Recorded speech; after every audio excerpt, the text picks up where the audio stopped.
Hey everyone, and welcome back to another video. In this video, I'm going to show you how to connect your credit card with the Smiths app. Now, this video is going to be particularly useful for individuals. Let's say that you want to go ahead and connect your credit card with the Smiths app. How do you actually go ahead about doing so? Now, this video is going to be short, sweet, and simple, guys. There's not going to be a lot of steps involved.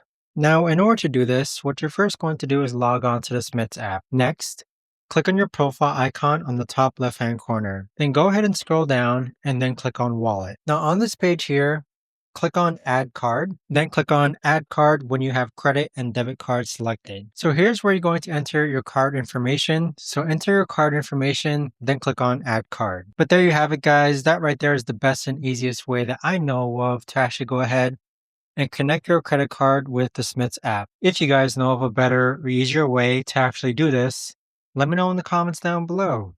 I would love to know. Thanks so much for watching, everyone, and I'll see you guys all in the next video.